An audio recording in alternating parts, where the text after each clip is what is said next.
Hello बच्चों, welcome to my YouTube channel Jeev Vigyan academy. अब हम देखेंगे हम माइक्रोब्स का यूज इंडस्ट्रीज में भी करते हैं। काय के लिए करते हैं? ब्रेवरेजेस के लिए, एंटीबायोटिक्स के प्रोडक्शन के लिए, काफ़ी सारे एसिड्स, एंजाइम्स और अदर बायोएक्टिव मॉलिक्यूल्स बनाने के लिए। सबसे पहले हम देखेंगे हम ब्रेवरेज बनाने के लिए कैसे माइक्रोब्स का यूज करते हैं। ब्रेवरेज जैसे बियर, वाइन, रम, ब्रांडी, विस्की, इन सबको बनाने के लिए हम यीस्ट का यूज करते हैं। अब इसका मेन फंक्शन क्या होता है? जो भी इसको रॉ मटेरियल मिलता है, यीस्ट क्या करती है, इसको जो भी रॉ मटेरियल मिलता है उसको ये सबसे पहले कन्वर्ट करती है पायरुविक एसिड में।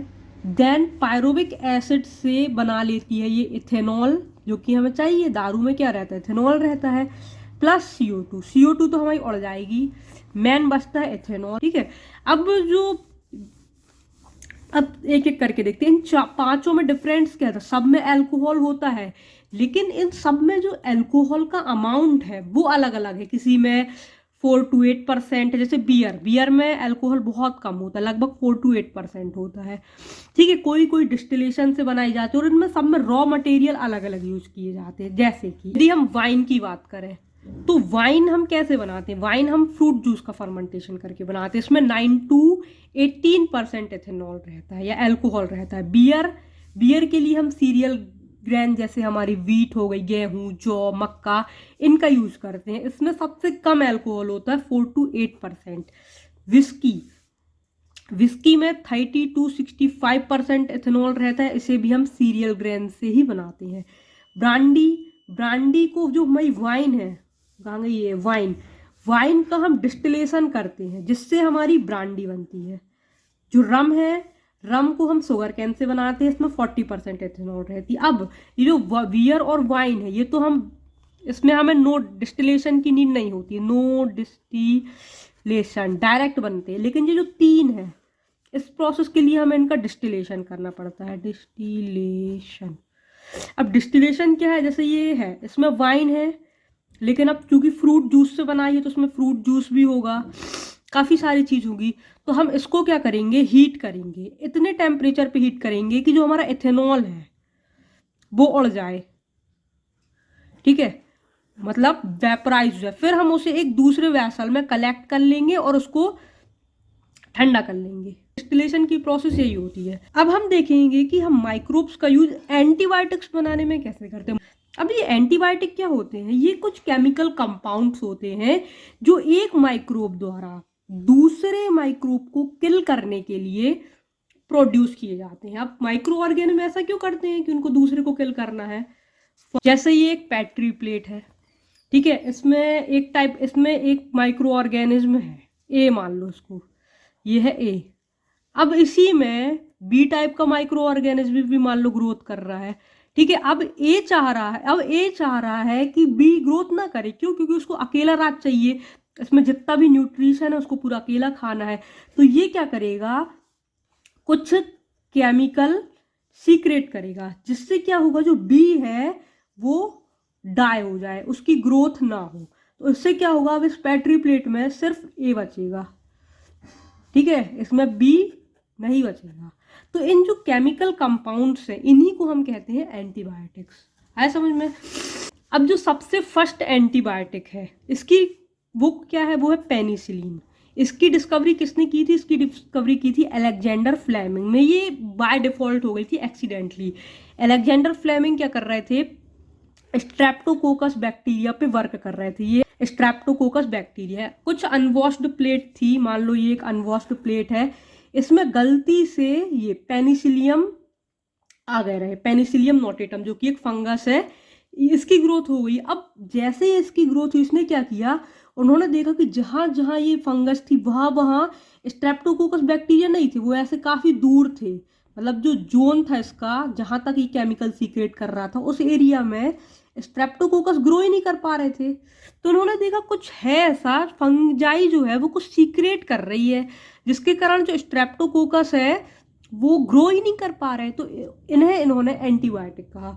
ठीक है, बेसिकली जो पेनिसिलिन है वो करती क्या है? जो बैक्टीरिया की जो सेल वॉल सिंथेसिस है ना, उसको रोक देती है।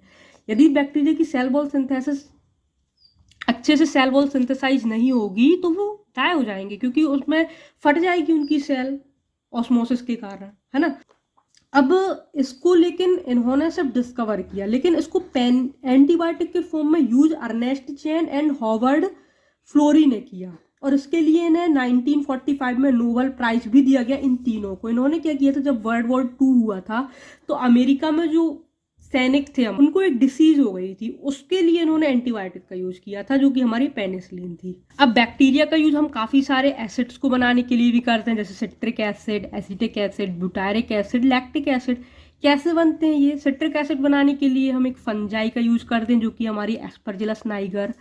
एसिटिक एसिड बनाने के लिए हम एसिटोबैक्टर, जो कि एक बैक्टीरिया है, इसका यूज करते हैं। ब्यूटारिक एसिड के लिए क्लोस्ट्रीडियम, और लैक्टिक एसिड तो पता ही है, लैक्टोबैसिलस सीक्रेट करता ही है बढ़िया अपना, जिससे दूध से हमारा कर्ड बन जाता है। अब माइक्रो ऑर्गेनिज्म काफ़ी सारे एंजाइम्स और बायोएक्टिव मॉलिक्यूल सीक्रेट करते हैं, जो हमारे बहुत काम के हैं, जैसे लाइपेज। लाइपेज एक एंजाइम है, अब उसमें एनसीईआरटी में ये नहीं दिया गया ये कौन सीक्रेट करता है, ठीक है। अभी करता क्या है, जैसे आपने शादी पार्टी में गए, पूड़ी कचौड़ी सब्जी चाइनीज खाई, क्या हो गया, कपड़ों में तेल गिरा लिया। अब ये जो ऑयल है ये इजीली छूटता नहीं है, अब इसमें हमने क्या डाल दिया, थोड़ी सा हमने लाइपेज एंजाइम डाल दिया। अब ये क्या करेगा, इसको डाइजेस्ट कर देगा, जिससे जब हम इसे वॉश करेंगे तो ये इजीली निकल जाएगा और कपड़ा हमारा एकदम साफ हो जाएगा। इसके अलावा आपने देखा है जो हम बॉटल यूज करते हैं, जो हम फ्रूट जूस लाते हैं बाजार से, वो एकदम ट्रांसपेरेंट होती है, लेकिन जो अपन घर में फ्रूट जूस बनाते हैं वो इतना ट्रांसपेरेंट नहीं होता, उसमें ऐसे ऐसे ऐसे ऐसे थोड़ा सा ब्लर टाइप का दिखता है, उससे अपन एकदम ट्रांसपेरेंसी नहीं होती है। तो यदि हम तो ये ऐसा क्या करते हैं, छान देते हैं, क्या छानेंगे तो अपन भी, लेकिन फिर भी वो ब्लर दिखेगा, ट्रांसपेरेंट नहीं होगा। ये करती क्या है, जो हमारी फ्रूट जूस है इसमें कुछ ऐड करते हैं। क्या ऐड करते हैं, 2 एंजाइम। पहला है इसकी स्पेलिंग गलत हो गई, पैक्टिनेज, और सेकेंड होता है प्रोटीएज। अब ये पैक्टिनेज क्या करता है, फ्रूट जूस में जितना भी पैक्टिन है, पैक्टिन क्या है, सेल वॉल का कंपोनेंट है, ये इसको डिग्रेड कर देगा। और प्रोटीन, जो फाइब्रस, फ्रूट में बहुत सारा फाइबर होता है, तो जो फाइब्रस प्रोटीन है उसको डाइजेस्ट कर देगा, जिससे जो फूड है हमारा, जिससे जो हमारा फ्रूट है वो क्लियर हो जाता है, ठीक है। Pectinase and proteinase provide transparency to fruit juice. एक डिसीज होती है जिसमें, जिसे हम मायोकार्डियल इन्फेक्शन कहते हैं, इसमें क्या होता है, जो हमारी कोरोनरी आर्टरी है, जो क्या करती है, ब्लड सप्लाई करती है हार्ट को, ऐसे बना दे रहे हैं हम, ठीक है। इसमें क्या हो जाता है, क्लॉट जमा हो जाता है, क्लॉट, जिसके कारण क्या होता है, अब इसमें से जो ब्लड आता है वो फंस जाता है, जिससे हमारे हार्ट को, ये हार्ट की बॉल को ब्लड सप्लाई करती है, इससे जो हार्ट है उसको नो ब्लड। अब जब हमारे हार्ट है वो पंप करता है, पूरी बॉडी में ब्लड सप्लाई करता है, लेकिन उसे भी तो ब्लड चाहिए ना, वो कैसे जीवित रहेगा, ब्लड से उसे ऑक्सीजन मिलेगी, न्यूट्रिएंट्स मिलेंगे, जब भी तो हार्ट की सेल रहेंगी। तो इसमें क्लॉट आ गया। अब यदि हम इस क्लॉट को हटाना है तो उसके लिए बाईपास सर्जरी भी करनी पड़ती है और इंसान की मौत भी हो जाती है। तो साइंटिस्ट ने खोज की, उन्होंने देखा कि एक बैक्टीरिया था जिसका नाम था स्ट्रेप्टोकोकस बैक्टीरिया, ये एक एंजाइम सीक्रेट कर रहा था, स्ट्रेप्टोकाइनेज। ये एंजाइम क्लॉट बस्टर है, यदि हम ये एंजाइम डाल दे वेन में तो ये इसको घोल देगा, जिससे हमारी जो आर्टरी है वो फ्री हो जाएगी और इजीली ब्लड सप्लाई करेगी, और हमारा जो हार्ट है वो एकदम हेल्दी रहेगा, ठीक है। तो ये याद रखना, स्ट्रेप्टोकाइनेज क्लॉट बस्टर है और ये एक एंजाइम है और इसे स्ट्रेप्टोकोकस बैक्टीरिया सीक्रेट करता है। नेक्स्ट हम देखेंगे साइक्लोस्पोरिन ए। साइक्लोस्पोरिन एक इम्यूनोसप्रेसर है, ठीक है। ये सीक्रेट एक फंजाई जो है वो उसे सीक्रेट करता है, जिसका नाम है ट्राइकोडर्मा पॉलीस्पोरम। अब ये करता क्या है, जब हम ऑर्गन ट्रांसप्लांट करते हैं तो हमारी बॉडी किसी और के ऑर्गन को फौरन ना मान लेगी और उसको किल कर देगी, उसके अगेंस्ट एंटीबॉडी बनाने लगेगी, लेकिन हम ऐसा नहीं चाहते। इसके लिए हम इम्यूनोसप्रेसर का यूज करते हैं, जिससे हमारी जो बॉडी में की जो इम्यूनिटी है वो कुछ टाइम के लिए दब जाए। मतलब ये एक एज अ स्टीरॉयड यूज कर सकते हैं हम साइक्लोस्पोरिन ए को, ठीक है। अभी हमने कोविड के टाइम पे बहुत सारे स्टीरॉयड्स लिए थे। नेक्स्ट हम बात करेंगे स्टैटिन की। जो स्टैटिन है ये भी एक बायोएक्टिव कंपाउंड है। साइक्लोस्पोरिन ए बायोएक्टिव कंपाउंड, ये एंजाइम नहीं, और स्टैटिन भी एक बायोएक्टिव कंपाउंड है जो कि as a competitive inhibitor work करता है। कॉम्पिटिटिव इनिबिटर क्या करते हैं, जैसे ये एंजाइम है, एंजाइम को चाहिए सबस्ट्रेट,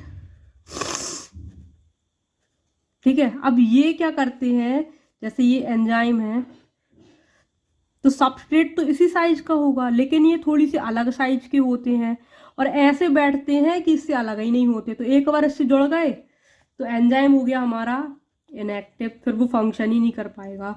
तो एक एंजाइम है जिसका नाम है HMG को एंजाइम रिडक्टेज। ये क्या करता है, ये बनाता है कोलेस्ट्रॉल।